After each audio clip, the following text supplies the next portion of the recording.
नमस्कार, कैसे हैं आप लोग। तो जैसा हम लोगों ने कहा था कि हम लोग सीबीएसई के पॉइंट ऑफ व्यू से सभी पाठ्यक्रम को लेके आएंगे और बहुत शॉर्ट में 20 से 25 मिनट में सभी चैप्टर कवर करेंगे। तो चलिए, आज मैं लेके आया हूं काव्य खंड का अगला भाग, मीरा के पद।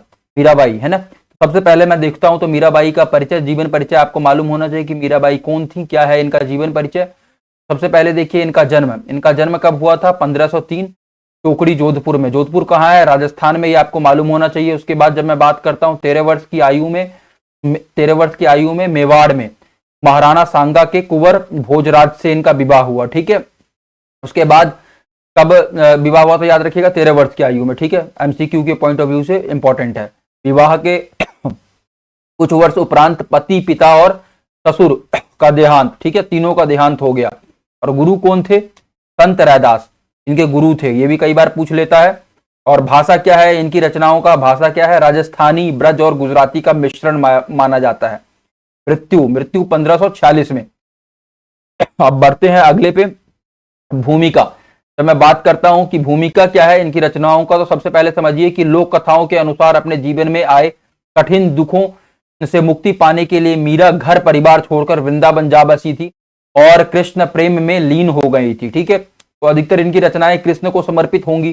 ये याद रखिएगा कि कृष्ण प्रेम में ये लीन हो गई थी। ठीक है, इनकी रचनाओं में इनके आराध्य कृष्ण, कहीं निर्गुण निराकार ब्रह्म अर्थात जिसका कोई रूप आकार ना हो ऐसा प्रभु, कहीं सगुण आकार गोपी वल्लभ श्री कृष्ण, और कहीं निर्मोही परदेसी जोगी अर्थात जिसे किसी की परवाह नहीं ऐसे संत के रूप में दिखाई देते हैं। ये कृष्ण को कैसे मानती थी, किस रूप में मानती थी, ये भी आपको मालूम होना चाहिए। ये पति के रूप में कृष्ण को मानती थी। सगुण निर्गुण दोनों के रूप में इन्होंने रचनाएं की कृष्ण को मानते हुए। चलिए आगे बढ़ते हैं।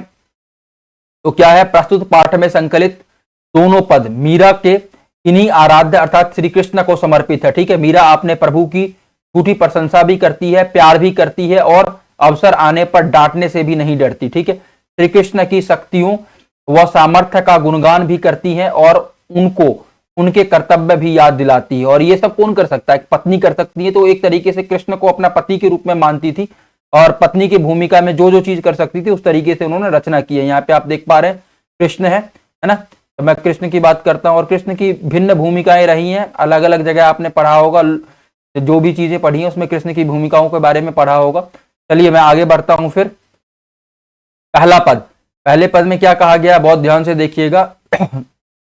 हरि आप हरो जनरी भीर, द्रौपदी री लाज राखी आप बढ़ायो चीर, भगत कारण रूप नर हरि धर्यो आप शरीर, बूढ़ तो गजराज राख्यो काटी कुंजर पीर, दासी मीरा लाल गिरधर हरो मारी भीर।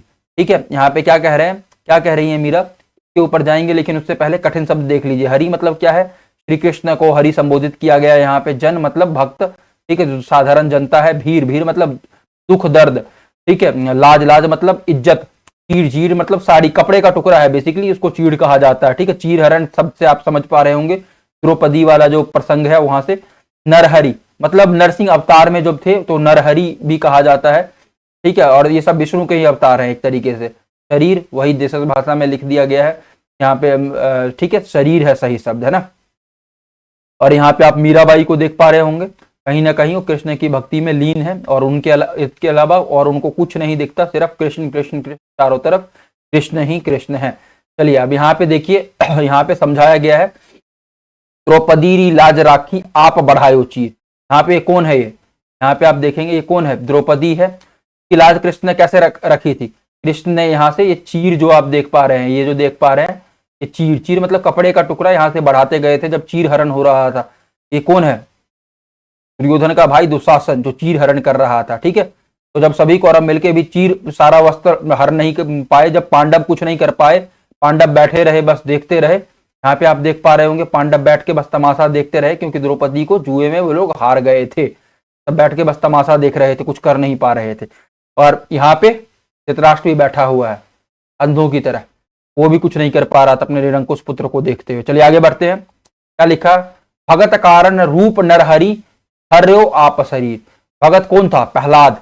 और प्रहलाद के कारण इन्होंने नरहरि का रूप धरा था। ठीक है, और क्या किया था इन्होंने? उसको बचाया था। किससे बचाया था? प्रहलाद का क्या प्रसंग है ये आपको मालूम होना चाहिए। चलिए आगे बढ़ते हैं। बूढ़ तो गजराज राक्षो काटी कुंजर पीर, मतलब जो हाथी था ना, ये हाथी डूब रहा था। एक इसके ऊपर वो गीत भी आपको मालूम होगा कि हे कृष्ण राखो शरण अब तो जीवन हारे, ऐसे करके है, मैं भी भूल रहा हूँ, है ना। तो यहाँ पे कृष्ण को याद किया था, तो कृष्ण दौड़ते हुए आए थे, और यहाँ पे जो मगरमच्छ है उनको पानी में खींच रहा था हाथी को, तो उससे बचाया था वहां पे। ठीक है, आगे बढ़ते हैं। क्या लिखा है, दासी मीरा लाल गिरधर हरो मारी भीर, मतलब दासी है मीरा, यहाँ पे अपने आप को दासी कह रही है। किसकी दासी, श्री कृष्ण की दासी है। और क्या कहती है कि जो मेरी भीड़ है, मेरी समस्याएं हैं, पीड़ाएं हैं, उसका आप हरण कर लो। ठीक है, फिर आगे बढ़ते हैं, भावार्थ पे आ जाते हैं सीधा। वही भावार्थ है जो पीछे मैंने अभी आपको बताया है। भावार्थ में क्या कहा गया, इस पद में मीराबाई अपने प्रिय भगवान श्री कृष्ण से विनती करते हुए कहती है कि हे प्रभु, अब आप ही अपने भक्तों की पीड़ा हरें। जिस तरह आपने अपमानित द्रौपदी की लाज रखी, उसे चीर प्रदान करके बचाई थी, और जब दुशासन ने उसे निर्वस्त्र करने का प्रयास किया था, अपने प्रिय भक्त प्रहलाद को बचाने के लिए नरहरि का रूप धारण किया था, आपने ही डूबते हुए हाथी की रक्षा की थी और उसे मगरमच्छ के मुंह से बचाया था। इस प्रकार आपने उस हाथी की पीड़ा दूर की थी। इन उदाहरणों को देकर मीरा कहती हैं, हे गिरिधर, गिरिधर मतलब क्या है, गिरी को उठाने वाला, गिरी मतलब क्या होता है, पहाड़, धर मतलब धरना, गिरिधर लाल, आप मेरी पीड़ा भी दूर करें और मुझे छुटकारा दीजिए। चलिए आगे बढ़ते हैं। दूसरा यहाँ पे पद आ गया, तो दो भागों में हम लोगों ने तोड़ा है, एक भाग में समझते तो थोड़ा दिक्कत होता।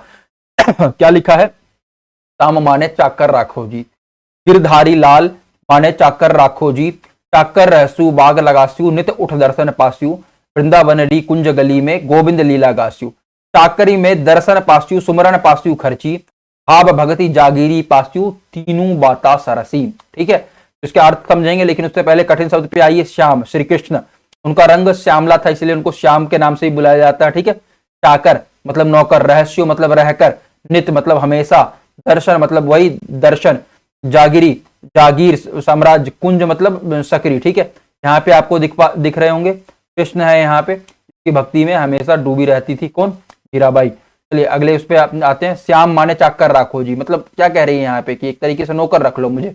कौन कह रहा है यहाँ पे, मीरा कह रही है। किसको कह रही है, कृष्ण को कह रही है ना। इसका भावार्थ समझिए। भावार्थ यहाँ पे क्या है, इन पदों में मीरा भगवान श्री कृष्ण से प्रार्थना करते हुए कहती है कि हे श्याम, आप मुझे अपनी दासी बना लीजिए। ठीक है, आपकी दासी बनकर मैं बगीचे लगाऊंगी और जिसमें आप विहार कर सकें। इसी बहाने मैं रोज आपके दर्शन कर सकूंगी। मैं वृंदावन की कुंज गलियों में कृष्ण की लीला का गान करूंगी, जिसमें कृष्ण के नाम का स्मरण का अवसर प्राप्त हो जाएगा तथा भावपूर्ण भक्ति की जागीर भी प्राप्त होगी। ठीक है, भावपूर्ण भक्ति की जागीर, ये शब्द याद रखना है।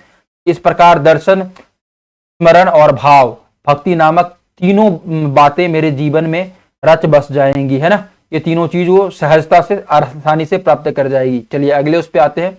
अगला क्या है हमारा, मोर मुगट पीतांबर सोहे गल वैजंती माला, वृंदावन में धेनु चराबे मोहन मुरली वाला, ऊंचा ऊंचा महल बनाव बिच बिच राखू बारी, सावरियारा दर्शन पास्यु पहर कुसुम्बी साड़ी, आदि रात प्रभु दर्शन दीजो जग जमुना जीरे तीरा, मीरा रा प्रभु गिरधर नागर हिवड़ो घनो अधीरा।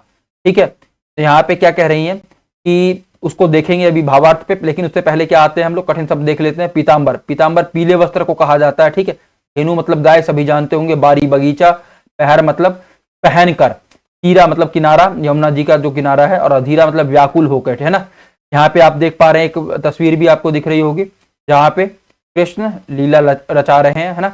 चलिए इसके भावार्थ पे आते हैं, ज्यादा समय नहीं व्यर्थ करते हुए। क्या लिखा है, मोर मुकुट पीतांबर सोहे गल वैजंती माला। ठीक है, गल वैजंती माला, मोर मुकुट पीतांबर सोहे, ये वस्त्र जो है पीले रंग का है। ठीक है, चलिए आगे आते हैं सीधा। मीरा श्री कृष्ण के रूप सौंदर्य का वर्णन करते हुए कहती है कि मेरे प्रभु कृष्ण के शीश पर मोर पंख का बना हुआ मुकुट शोभित है, तन पर पीले वस्त्र सुशोभित हैं, गले में वन फूलों की माला शोभमान्य है। ये वृंदावन में गाय चराते और मनमोहक मुरली बजाते हैं। वृंदावन में मेरे प्रभु के ऊंचे ऊंचे महल हैं। वे उस महल के आंगन के बीच बीच में सुंदर फूलों से सजी फुलवाड़ी बनाना चाहती हैं। कुसुम्बी साड़ी पहनकर अपने सांवले प्रभु के दर्शन पाना चाहती है। मीरा भगवान श्री कृष्ण से निवेदन करते हुए कहती हैं कि हे प्रभु, आप आधी रात के समय मुझे यमुना जी के किनारे दर्शन देकर कृतार्थ करें। हे गिरधारी नागर, मेरा मन आपसे मिलने के लिए बहुत व्याकुल है, इसलिए दर्शन देने अवश्य आइएगा। ठीक है, इसका भावार्थ हो गया। चलते हैं सीधे अगले उस पे। और अकेले क्यों मिलना चाहती है, ये भी बहुत लोगों ने प्रश्न किया है, आपके मन में शंका आएगा। तो इसका सीधा अर्थ है कि जब वो दुनिया के सामने प्रकाश में उजाले में मिलेंगी तो लोग बहुत तरह की बातें बनाएंगे, है ना। इसीलिए वो अपने आराध्य से, अपने पति रूपी कृष्ण से, जिसको पति मानती है, अकेले में यमुना जी के किनारे मिलना चाहती है। ठीक है, पदों का सार एक बार देख लेते हैं। इन पदों में मीराबाई श्री कृष्ण के भक्ति के प्रति प्रेम और अपना श्री कृष्ण के प्रति भक्ति भाव का वर्णन करती हैं। ठीक है, पहले पद में मीरा श्री कृष्ण से कहती है कि जिस प्रकार आपने द्रौपदी, प्रहलाद और ऐरावत के दुखों को दूर किया था, उसी तरह मेरा भी सारे दुख का नाश कर दो।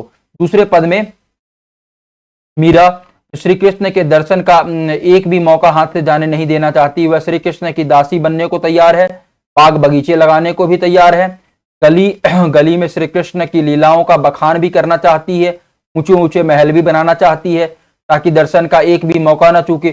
श्री कृष्ण के मनमोहक रूप का वर्णन भी किया और मीरा कृष्ण के दर्शन के लिए इतनी व्याकुल है कि आधी रात को ही श्री कृष्ण को दर्शन देने के लिए बुला रही है।